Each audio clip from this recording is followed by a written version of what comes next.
Apple has just unveiled the all-new iPhone 17 lineup, and these iPhones are pretty darn impressive.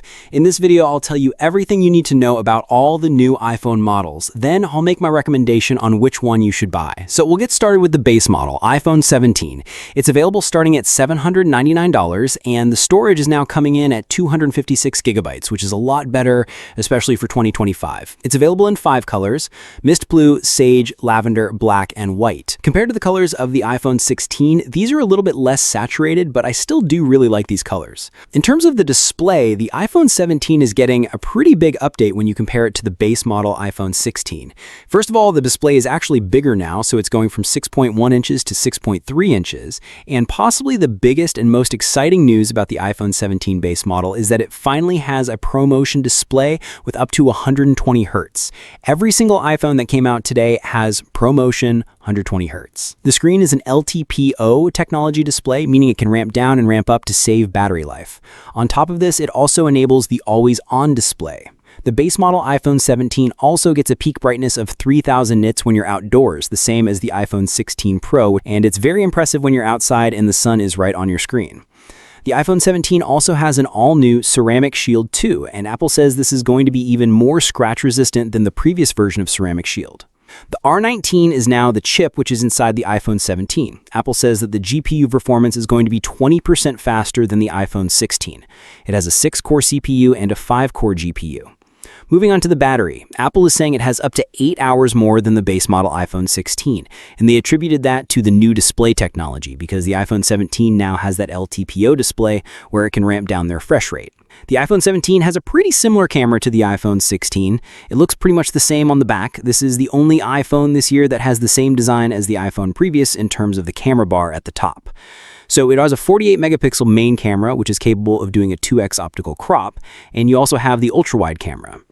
However, that is not the most exciting part about the camera on iPhone 17, because the front-facing camera got a lot of upgrades that we weren't really expecting, and they're very, very exciting. So first of all, the front-facing camera is now 18 megapixels. What's really cool is that the camera is a center stage camera, so similar to what we have on some of the Mac products and the iPads, the camera is now able to keep you in frame.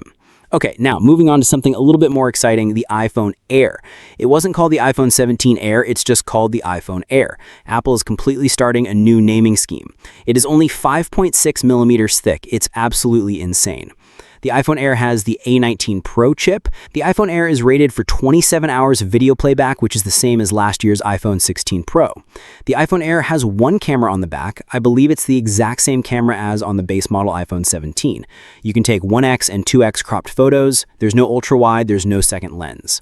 And just like the updates we saw with the iPhone 17, the base model, we have those on the iPhone Air. So it has an always-on ProMotion LTPO display, and the size of the display is 6.5 inches. So it's kind of right in between the iPhone 17 and the iPhone 17 Pro Max.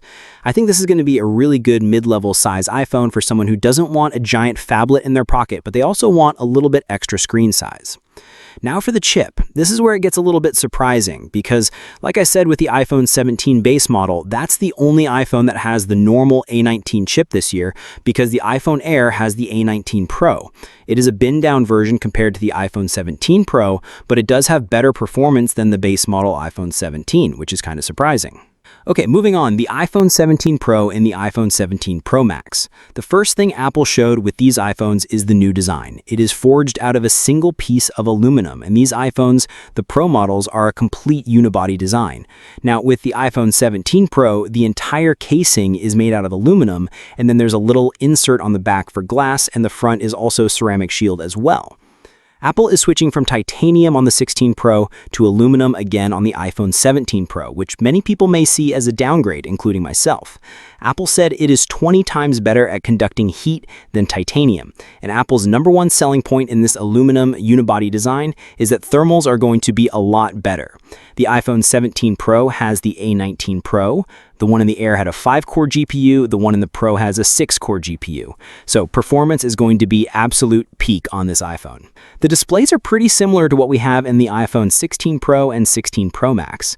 The only upgrade we have to the display itself is Ceramic Shield 2, which will be better for scratches. In terms of the cameras, every single camera is now 48 megapixels.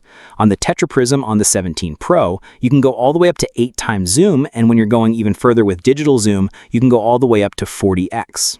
Finally, the iPhone 17 Pro is the ultimate no-compromise choice. It's a powerhouse built for professionals and enthusiasts. With its new unibody design and vapor chamber for superior thermal performance, the best and most versatile camera system with an incredible 8x zoom, and the strongest battery life, it's the top-tier option. If you're a content creator, a serious photographer, or simply want the absolute best of everything Apple has to offer, the iPhone 17 Pro is your answer. So that's it.